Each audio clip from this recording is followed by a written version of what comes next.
মুহূর্তের breaking news. Kolkata থেকে ফেরার সময় হঠাৎই অসুস্থ নবগ্রামের বিধায়ক কানাই চন্দ্র মণ্ডল।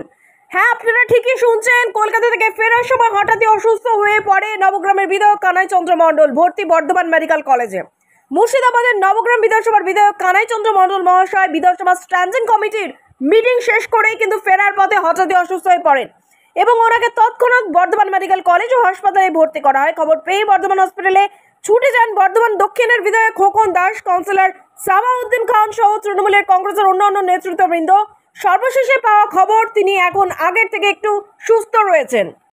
আরও খবর জানতে অবশ্যই চোখ রাখুন আমাদের চ্যানেল MSG অনলাইন টিভিতে।